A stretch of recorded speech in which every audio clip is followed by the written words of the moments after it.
നിങ്ങളുടെ ഫിൽറ്റർ ഏതുമാകട്ടെ മികച്ച ടെക്നീഷ്യന്മാരുടെ ഉത്തരവാദിത്തത്തോടെ ജിഗാർഡ് സർവീസ് ചെയ്തു കൊടുക്കുന്നു. Phone number 759294441964197440. അലങ്കാന സമീപം സിവി റോഡ്, പൊന്നാനി. 35 വർഷത്തെ വിശ്വസ്ത പാരമ്പര്യവുമായി എന്നും എപ്പോഴും കൂടെയുണ്ടെന്ന വിശ്വാസം. Basith wedding mall, Basith arcade, Poongottukulam, Tirur. വീണ്ടും ഒരു നിപ്പ കേസും അതോടൊപ്പം ഒരു മങ്കി പോക്സും എംപോക്സ് കേസും റിപ്പോർട്ട് ചെയ്ത സാഹചര്യത്തിലാണ് ഇന്ന് പ്രത്യേകമായി വിവിധ തരത്തിലുള്ള മീറ്റിങ്ങുകൾ ഇവിടെ വിളിച്ചു ചേർത്തത്. രാവിലെ ആരോഗ്യവകുപ്പിൻ്റെ പ്രത്യേക യോഗം ചേർന്നിരുന്നു.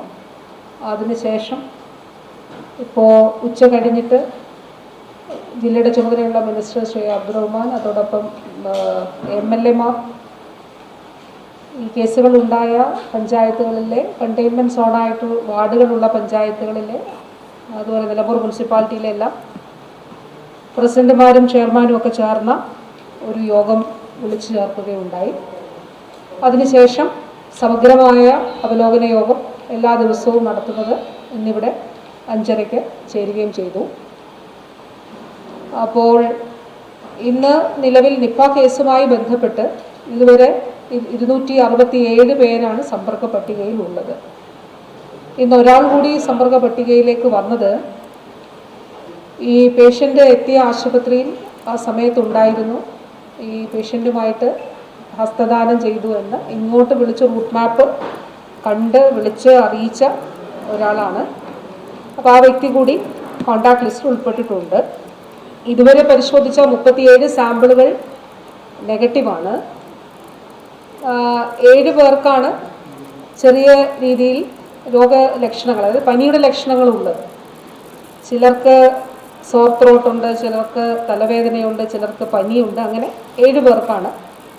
അതിൽ ചിലരുടെ 2-3 പേർ ഇപ്പോഴാണ് വന്നത്, ഈ വൈകുന്നേരം. ഇപ്പോൾ നമ്മൾ ഈ മീറ്റിംഗ് ചേരുന്നതിന് അല്പസമയം മുൻപ്.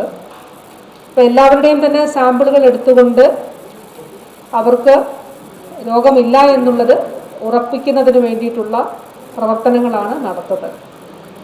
അതോടൊപ്പം ഹയസ്റ്റ് റിസ്കിലുള്ള, അതായത് നമ്മുടെ പൂർവ്വകാല അനുഭവത്തിൻ്റെ പശ്ചാത്തലത്തിൽ നിപ്പ വൈറസ് രോഗവുമായി ബന്ധപ്പെട്ട പ്രോട്ടോക്കോളിൻ്റെ അടിസ്ഥാനത്തിൽ ഹയസ്റ്റ് റിസ്കിൽ ഏറ്റവും അധികം വ്യാപനത്തിന് സാധ്യതയുള്ളത് എന്ന് കണ്ടെത്തിയിട്ടുള്ള ആളുകൾക്ക് മുൻകൂട്ടി തന്നെ അതിനെതിരെയുള്ള മരുന്ന് നൽകുന്നുണ്ട്. അപ്പോൾ ആ രീതിയിൽ കൂടിയുള്ള ഇടപെടൽ ഈ ഘട്ടത്തിൽ കഴിഞ്ഞ ദിവസങ്ങളിലായിട്ട് ആരംഭിച്ചു. അപ്പോൾ എംപോക്സ് എന്നാണ് പറയുക. എംപോക്സുമായി ബന്ധപ്പെട്ട് ആ വ്യക്തി സ്റ്റേബിളാണ്. ആ വ്യക്തിക്ക് നാട്ടിൽ ഉണ്ടായിട്ടുള്ള കോണ്ടാക്റ്റ് 23 പേരാണ്. അപ്പോൾ ആ 23 പേര് അവർ സെൽഫ് മോണിറ്ററിങ് കൂടിയാണ്. കാരണം കൈകാലുകളിലൊക്കെ ചിലപ്പോൾ ഈ ലൈസൻസ് ഉണ്ടാകണം എന്നില്ല. അപ്പോൾ സെൽഫ് മോണിറ്ററിങ് ഒരു പ്രധാനപ്പെട്ട കാര്യമാണ്. ആ നിലയിൽ ഒരു അവബോധം നൽകി എന്തെങ്കിലും തരത്തിൽ അങ്ങനെ രോഗലക്ഷണങ്ങൾ ഉണ്ടെങ്കിൽ അറിയിക്കണമെന്നുള്ളത് അറിയിക്കുകയും ആ രീതിയിൽ അവർ പ്രത്യേക ശ്രദ്ധ എടുക്കുകയും ചെയ്യുന്നുണ്ട്. ഈ വ്യക്തി സഞ്ചരിച്ച വിമാനം, യാത്ര ചെയ്ത വിമാനം, അതിൽ 3 റോ മുന്നിലും 3 റോ പിന്നിലുമുള്ള ആളുകളെ ഐഡൻറ്റിഫൈ ചെയ്തിട്ടുണ്ട്. 43 പേരാണ് ആ നിലയിൽ ഇദ്ദേഹവുമായിട്ട് കോണ്ടാക്റ്റിലുള്ളത്. അപ്പോൾ അതിൽ ചിലരുടെ ഫോൺ നമ്പർ വിദേശത്തെ ഫോൺ നമ്പറാണ്. അവരുടെ നാട്ടിലെ അഡ്രസ്സ് കിട്ടിയിട്ടില്ല. പക്ഷെ അവരെ അഡ്രസ്സ് കണ്ടെത്തി അവരെ വിവരം അറിയിക്കുന്നതിന് വേണ്ടിയിട്ടുള്ള ശ്രമമാണ് നടത്തുന്നത്. എംപോക്സുമായി ബന്ധപ്പെട്ട് ഇപ്പോൾ ആഫ്രിക്കൻ ഭൂഖണ്ഡത്തിൽ കണ്ടെത്തിയിട്ടുള്ള ക്ലേഡ് 1B ആണ്. നേരത്തെ ലോകാരോഗ്യ സംഘടന എംപോക്സിനെ ഹെൽത്ത് എമർജൻസി ആയിട്ട് പ്രഖ്യാപിച്ചപ്പോൾ അന്ന് ക്ലേഡ് 2B ആയിരുന്നു. അന്ന് കുറേ കേസുകൾ കേരളത്തിലും ഉണ്ടായി. വിദേശ രാജ്യങ്ങളിൽ നിന്ന് വന്ന നമ്മുടെ ആളുകളിൽ ആണ് അന്ന് രോഗം കണ്ടെത്തിയിട്ടുള്ളത്. അന്നും രോഗം കണ്ടെത്തിയത്. ഇന്ന് കഴിഞ്ഞ ദിവസം പറഞ്ഞതുപോലെ വിദേശത്തു നിന്ന് വന്ന UAE-യിൽ നിന്ന് വന്ന ഒരു ചെറുപ്പക്കാരനാണ് രോഗം കണ്ടെത്തിയിട്ടുള്ളത്.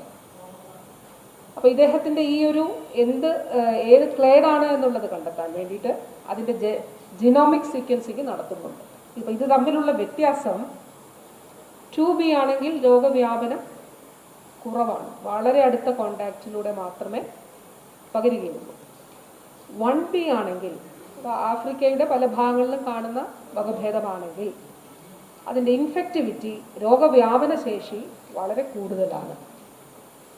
അപ്പോൾ അതുകൊണ്ട് അതാണ് എങ്കിൽ അത് കൂടുതൽ ആളുകൾ സമ്പർക്ക പട്ടികയിൽ വിമാനത്തിൽ സഞ്ചരിച്ചവരൊക്കെ ഉൾപ്പെടുന്ന ഒരു സാഹചര്യം ഉണ്ടാകാം. പക്ഷേ നിലവിൽ രാജ്യത്ത് നിലനിൽക്കുന്ന പ്രോട്ടോക്കോൾ അനുസരിച്ച്, സ്റ്റേറ്റ് പ്രോട്ടോക്കോൾ അനുസരിച്ചിട്ടുള്ള എല്ലാ നടപടികളും ഇതുവരെ നമ്മൾ സ്വീകരിച്ചിട്ടുണ്ട്. ഒരു പടി കൂടി മുന്നിൽ കടന്നുകൊണ്ട് ജീനോമിക് സീക്വൻസിങ് നടത്തി ഇതേത് ക്ലേഡ് ഉള്ളതാണ് എന്നുള്ളത് കണ്ടെത്തുന്നതിനാണ് ശ്രമിക്കുന്നത്.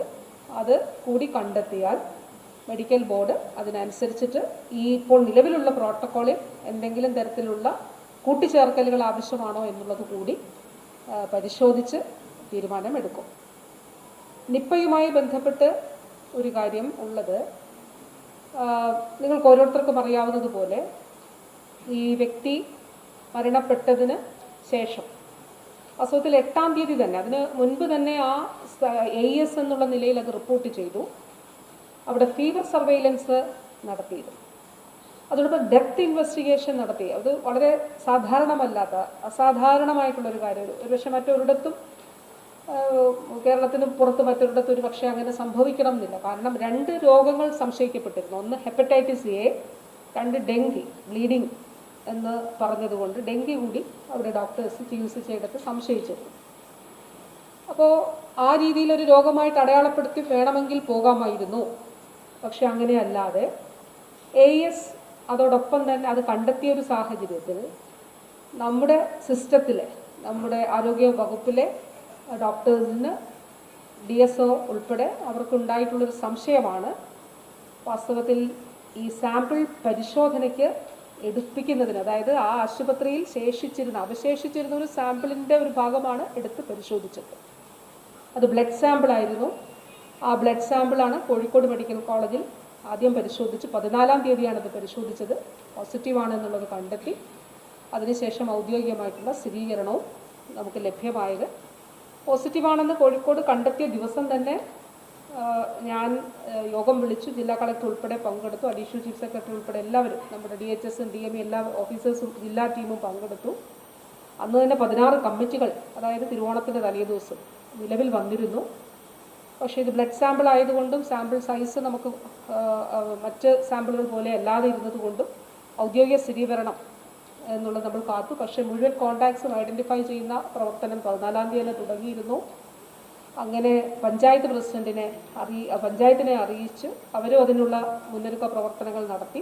15-ാം തീയതി സ്ഥിരീകരണം ലഭിച്ച് നമ്മളിത് പ്രഖ്യാപിക്കുന്ന സാഹചര്യമാണ് ഉണ്ടായിട്ടുള്ളത്.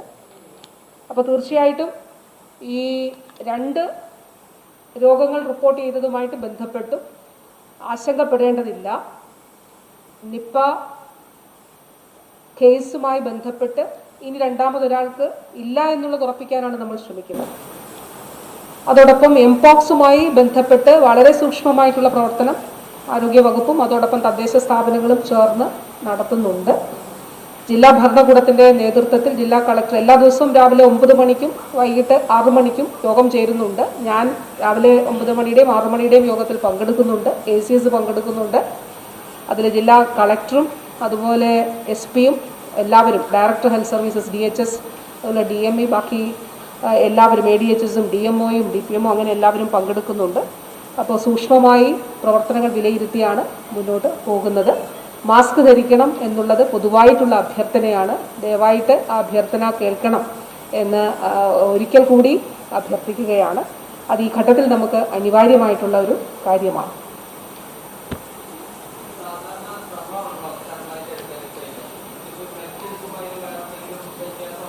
ഒന്നുമില്ല, പല സാമ്പിൾ എടുക്കും. ഒരു വ്യക്തിയുടെ തന്നെ പല സാമ്പിൾസ് എടുക്കും.